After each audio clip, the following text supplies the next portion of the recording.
Doncs avui iniciem una nova ronda dels grups municipals opinen. Ja sabeu que és aquest espai que oferim a tots els grups municipals perquè expliquin la seva tasca a l'Ajuntament. A partir d'avui mateix podreu conèixer, escoltar i veure a radiorubí.cat això, la feina que fan els diferents grups municipals a l'Ajuntament. Avui comencem pel Partit Socialista i per això ens acompanya la regidora Maria del Carmen Cebrián. Molt bon dia, Maria del Carmen. Bon dia. Benvinguda. Moltes gràcies. Inicies aquesta nova ronda també a radiorubí.cat que podran veure els nostres oients tots els dijous a aquesta hora. I clar, avui hem de parlar de números, regidora. Bàsicament parlarem de números perquè en el cas de la nostra ciutat ja es van aprovar les ordenances fiscals, per tant, ara toca parlar de pressupostos de 2023, però és que el Congrés dels Diputats s'està debatent també sobre els pressupostos de l'any que ve i a més també pendents dels de Catalunya, Correcte. És a dir, estem pendents de tot, Però parlem d'aquí de Rubí, de la nostra ciutat. Ja estem pràcticament al mes de novembre. No sé com teniu la proposta de pressupostos ja treballada, enllestida, com la tenim en aquests moments? Doncs en aquest moment tenim tancats tots els capítols, excepte el capítol 1, que és el capítol que engloba tots els recursos humans de la casa, de l'Ajuntament, i tenim pendent la reunió amb la resta de grups municipals per presentar la nostra proposta. És veritat que tot i que el capítol 1 no és no té un caire molt polític en negociació de pressupostos, però l'oposició ens ha demanat poder tenir tota la informació per fer aquesta reunió i esperem que aquesta setmana estigui tancada aquest capítol i la setmana vinent poder fer la presentació de pressupostos, però sí, està gairebé enllestida. Per què està tancat per què no està tancat, aquest capítol 1? Perquè s'han d'aplicar algunes modificacions... Correcte. Penseu que com a novetat d'última hora, perquè va sortir la notícia fa realment poc, hem d'aplicar un augment en els salaris dels nostres treballadors d'un 1,5 per aquest 2022 i d'un 2,5 per l'any 2023. En números, això significa gairebé 1,5 milió d'euros, que s'ha d'encaixar dins d'una versió de pressupost que ja teníem tancada. I és tot un desgavell, vull dir, ens està costant molt de poder tancar tot això. Però bàsicament és això, és encaixar aquests números dintre del volum d'ingressos que tindrem, perquè nosaltres només podem fer despesa amb els ingressos que obtindrem en el 2023. Perquè la gent que està a casa igual no ho sap, l'Ajuntament té prop de 600 treballadors, no m'atreviria a dir una xifra. Una miqueta més, 600 i però pico. Però penseu, un 1,5% del que queda d'any, que això ja s'haurà de fer amb el pressupost 2022, Correcte. Ja veureu com ho feu, i després... Estamos en ello. És que és així, és una cosa que t'arriba i que has de treure els diners d'on tinguis, d'on puguis. I el 2023 sí que s'ha de pressupostar. Però jo insisteixo en que potser hi ha gent a casa preguntant-se si això afectarà la resta de capítols, perquè al final la situació econòmica ens afectarà a tots i totes, els treballadors públics no tenim unes males condicions laborals, per tant jo entenc que la gent a casa s'indigni i digui, ostres, ara 1 milió que s'ha de treure d'un altre lloc per aquesta gent que sí, se'ls ha de pujar l'IPC, però ja tenen un bon sou, hi ha gent que té un sou molt pitjor. Aquesta és la dificultat, no? Veure d'on es treu. Bueno, realment tots aquells contractes, totes aquelles licitacions, totes aquestes obligacions que tenim de despesa com a Ajuntament no es poden tocar. Vull dir, has de preservar això. On es pot veure minvat d'alguna manera? En aquelles polítiques que no tenim obligació de complir. Però tot i així estem supercontents. Ha costat molt tancar els números i no hi hauran partides marmades vull dir... Clar, és que no us puc parlar de res perquè sap greu fer-ho aquí i no haver-ho fet amb la resta de grups polítics, Però no hi haurà moltes partides que quedin disminuïdes. Els serveis bàsics queden garantits, hi ha moltes partides vinculades sobretot a serveis socials que es veuran augmentades i amb això nosaltres estem supertranquils. La protecció cap al ciutadà està garantida. Parlem, si et sembla, fem una mica de resum de calendari, perquè deies, aquesta setmana segurament tancareu aquesta proposta. La setmana que ve us reuniu amb els grups de l'oposició i, per tant, presenteu aquests números. La intenció és presentar la proposta a ple a novembre, no crec que arribem, però al desembre sí? Al novembre. Al novembre sí arribarem? Sí. Carai, Sí. que ràpid, no? Doncs La setmana que ve ja és novembre, eh? Ja, bueno, però el ple és el 20... Ara, potser t'enganyi, però el 24? No sé si el dijous és 24, però... El darrer dijous el darrer dijous de mes és el ple, i és el que diem, al final només falten les fitxes de capítol 1. La resta ja estan als serveis de secretaria, als serveis d'intervenció, que ells ens han de donar validesa a aquests pressupostos, i ja estan treballant en paral·lel. Si després s'ha de fer alguna petita modificació, serà només revisar aquells capítols o aquelles partides que es vegin modificades, però en principi la idea és poder aprovar-los al novembre per tenir pressupost obert al gener. I en el cas de l'oposició, sé que encara no heu presentat la proposta, però teniu alguna mena de feedback o heu parlat en algun moment dels pressupostos per veure per on van Com els cada trets? any, fins que ells no veuen la nostra proposta, no ens diuen res. Llavors esperem aquesta reunió on nosaltres farem l'exposició i a partir d'aquí ens podran Fer propostes, fer no, suposo? propostes, exacte. Clar, recordem que es fa sempre normalment, i amb les ordenances també, es fa una aprovació inicial i després es fa una aprovació final. Per tant, hi ha un mes, si no m'equivoco. Un mes en que és període un mes, oi? d'al·legacions. Que es poden presentar al·legacions, per tant, la gent doncs, pot dir, en aquest cas l'oposició pot dir la seva sobre els números. Dèiem abans, regidora, que és un dia de números, al Congrés dels Diputats s'estan debatent aquests números de cara al 2023. La ministra María Jesús Montero ha dit moltíssimes vegades que són uns pressupostos molt socials de cada any que ve, tenint en compte la situació que arrosseguem postpandèmia, guerra d'Ucraïna, pujada de preus, etc. Per tant, suposo que des dels ajuntaments esteu molt pendents de l'aprovació tant dels pressupostos a nivell de l'estat espanyol com també de Catalunya, òbviament, que aquí la cosa igual està més complicada, ja veurem què passa, però si no són diners que no arriben, no? Correcte. Si no s'aproven aquests pressupostos. Correcte, per totes les entitats locals, per tots els ajuntaments, per tots els ens públics, és molt important tenir pressupostos tant a la Generalitat com al Govern central aprovats i en vigor a principi d'any. Per què? Perquè si no després totes les polítiques i totes les aplicacions d'aquests pressupostos es veuen endarrerides. No ens interessa a ningú. Per part del govern central, bueno, doncs és veritat que és una proposta de pressupost molt social, governen, com a la nostra ciutat, el Partit Socialista i el Partit de Podem, aquí en Comú Podem, i no pot ser d'una altra manera, vull dir, han de ser pressupostos socials perquè és la nostra primera fita com a partits polítics. Respecte als de la Generalitat, esperem que la proposta tiri endavant, que vulguin escoltar a totes les forces polítiques. Nosaltres com a PSC hem estès la mà i és, bueno, seria interessant que com a mínim ens escoltessin. Crec que demà és la reunió que tenen el senyor Illa i el senyor Aragonès per parlar de pressupostos. I si volen, amb nosaltres poden tenir pressupostos aprovats pel gener. Al final és una qüestió de responsabilitat de totes les administracions, de la general, de l'autonòmica i de la local, doncs, per tenir aquests números, insistim, situacions complicades les que estem vivint i l'hivern que tothom diu que ens espera, els experts econòmics, és a dir, tothom diu que ens espera un hivern molt complicat, per tant hauríem de tenir pressupostos aprovats. En el cas del Congrés dels Diputats sembla que Esquerra sí que està més per ajudar, per ser responsable i per aprovar aquests pressupostos. No sé si seria el mateix cas, per exemple, d'aquí de Rubí, que Esquerra doncs, també, com a mínim, fes una abstenció d'aquests pressupostos. Crec que normalment en els darrers pressupostos han fet una abstenció. S'han abstingut, sí, però com que estem... Recordem que són els últims abans de les eleccions municipals de maig de 2023. Correcte, sí. Recordem que són els darrers. Que no tenim inputs, no tinc informació, no n'hem parlat, llavors no us puc dir gaire més, esperem que sí. Doncs, insistim, tota l'estona, ho estem dient, però és que ha començat a les 9 del matí aquest segon debat del Congrés dels Diputats. Podem posar imatges del Congrés dels Diputats. El José Malagón de seguida, el nostre tècnic, ens posarà imatges. De fet, ja hem escoltat algun dels diputats i diputades que ja estan intervenint, perquè avui s'han de votar aquestes 7 esmenes a la totalitat, que es veu que finalment es rebutjaran i, per tant, el tràmit de pressupostos seguirà cap endavant. Ara, comencem a escoltar aquest Congrés dels Diputats. Mireu, escolteu. Ara, justament aplaudeixen. La frase més repetida és con la que está cayendo, con la que va a caer, realment, al final ens espantarà aquesta...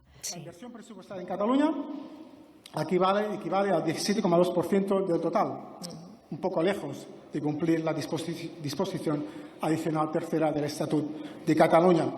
Mira, la ministra va dient que no no nos vale elevarla al 19% diciendo que, bueno, ya nos van a pagar los 200 millones de euros que nos deben desde hace 10 años por la adicional tercera del Estatut reconocida por sentencia del Tribunal Supremo.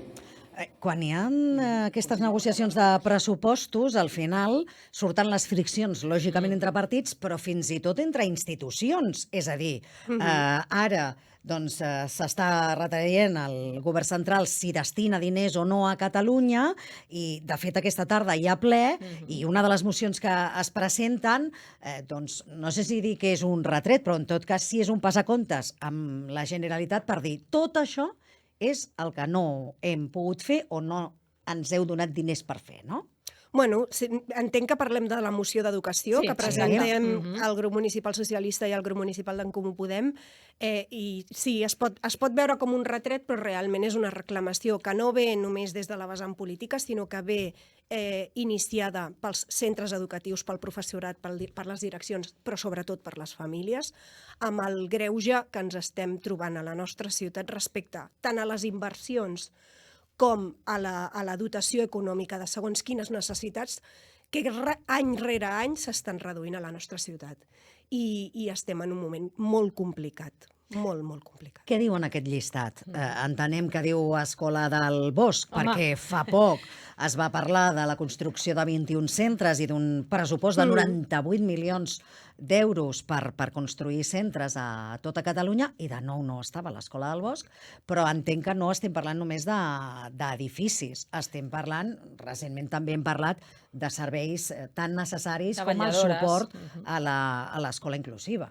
Correcte. Respecte a la inversió en edificis, parlem de l'Escola del Bosc, parlem del Centre d'Educació Especial de Can Oriola, on hi cal una ampliació que l'Ajuntament ha licitat per 3 vegades i per 3 vegades hem hagut de deixar de cert, i el que volem és demanar a la Generalitat que ens ajudi en aquesta ampliació, que a més la responsabilitat la té la Generalitat. Vull dir, nosaltres ho volíem fer per part nostra, però no hem estat, no ens ha sortit bé, i el que reclamem és que ens acompanyi la Generalitat amb això.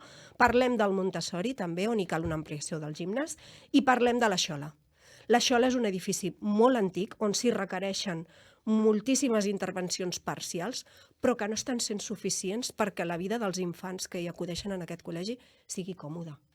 Vull dir, com a inversions parlem d'aquests 4 centres, i respecte a la resta de partides sí que parlem de totes aquelles cobertures amb necessitats educatives especials o de suport específic per als infants i les infants i joves, perquè parlem fins a la secundària, on estem veient que en els 3 darrers anys s'estan reduint de forma molt dràstica els vetlladors a les escoles, l'acompanyament també perquè entenen que l'hora del menjador no és una hora lectiva, quan també es fan, vull dir, no només mengen, sinó que fan activitats, i aquí no tenim suport educatiu tampoc per a aquells nens i nenes que es queden a dinar a les escoles. Al final és protegir la població més vulnerable, una de les poblacions més vulnerables de la nostra ciutat. I estem molt decebuts, però molt enfadats també.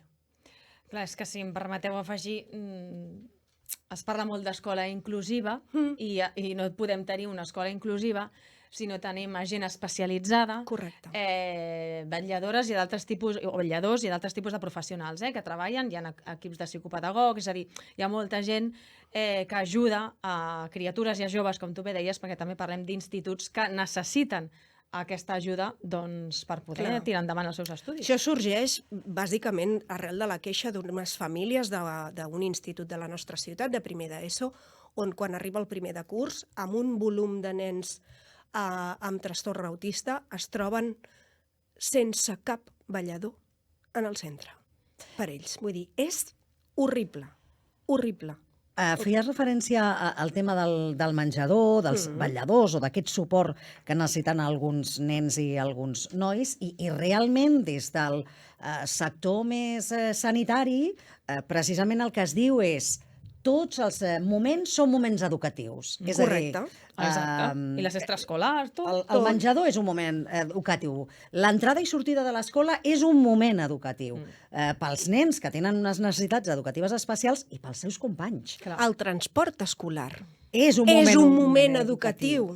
O sigui, tot, des de que el nen surt de casa fins que arriba a casa, tot és educatiu. Podem fer una comparació amb les feines. És a dir, nosaltres des de que sortim de casa fins que tornem a arribar a casa nostra, és el nostre horari laboral. Correcte. Doncs els nens igual. Des de que surten de casa fins que tornen a casa, és el seu horari escolar. Doncs el Molt senzill, que demanem molt és senzill. una assignació de recursos i una inversió de recursos pels nostres infants des de que surten de casa fins que arriben.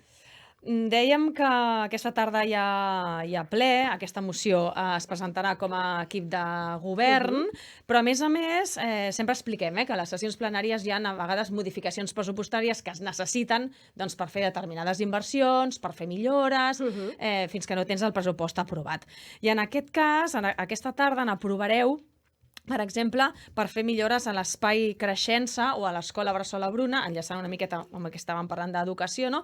Però també un cotxe nou per la policia local i un cotxe nou per protecció civil, si no m'equivoco. És un cotxe per protecció civil i el canvi del terra de l'espai Creixença. Val. Sí? És necessari aprofitar tots els recursos que tenim en el pressupost d'enguany. Ens hem adonat que aquestes partides on hi havia els diners no es necessita la despesa fins d'aquí a final d'any i és veritat que Protecció Civil té un parc d'automòbils molt antic i és aprofitar doncs, aquest import per fer la compra d'aquest vehicle.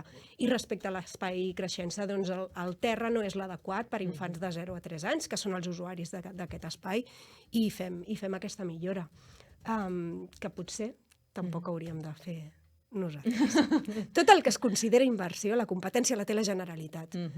A partir d'aquí, tots els ajuntaments, no Rubí perquè sigui així, sinó tots els ajuntaments fan el que sigui i el que estigui a la seva mà doncs, per afavorir la comoditat dels nostres infants. Per cert, que ens hem descuidat de dir, parlàvem d'aquesta moció que presentareu com a equip de govern en referència a l'educació, però Esquerra en presentarà una sobre Rodalies, per demanar el traspàs de Rodalies. Per tant, avui tindrem molt de debat, sí. Un parell de debats com a mínim intensos. Clar, no? Sí. No, en aquest cas, sí, seran els dos debats d'aquesta tarda. I amb el tema Rodalies, bueno, en podríem parlar per l'estès. Jo deixaré el debat per aquesta tarda, però sí que m'agradaria recordar que si parlem de transport no podem parlar només de Rodalies, sinó de la necessitat que té la ciutat i que els agents econòmics i socials de l'entorn, de la comarca, han dit que Rubí necessita una segona estació de ferrocarrils, que està projectada des de fa molts anys, està aprovada des de fa molts anys per la Generalitat, però que els diners no arriben. Deixa'ns preguntar-te, ja que feia referència als agents socials, per una notícia que hem conegut aquesta setmana i que doncs podríem dir que és una notícia històrica, i és que finalment sembla que s'arranjarà el polígon Rubí Sud. Jo no sé quants anys fa que parlem d'aquest arranjament, s'ha arribat a un acord perquè es faci de forma compartida entre els empresaris o alguns empresaris, algunes empreses del polígon i l'Ajuntament. Entenc que està tothom content, vull dir, l'Ajuntament perquè ha desencallat una situació que arrossegava des de fa dècades i els empresaris perquè estem parlant de voreres en mal estat, però és que estem parlant de que arribi la fibra òptica, per exemple. Correcte. Són moltes inversions les que eren necessàries en aquest polígon, en el Q1, i és veritat que això es va aprovar en el pressupost ja de 2021. Nosaltres, al final, per poder tirar endavant si els projectes has de començar com 2 anys abans, vam començar el 2021, està molt avançat. Com a ciutat estem contents, però és veritat que els empresaris, bueno, també, tot i que hauran d'aportar la seva part, perquè es fan quotes urbanístiques, vull dir, aquí cadascú en el seu percentatge haurà d'aportar la part que li toca, però és important. No només fer millores a la ciutat i no només fer millores als equipaments, sinó també als nostres polígons industrials. Som una ciutat industrial hem de cuidar totes les vessants. Home, i tenir fibra òptica.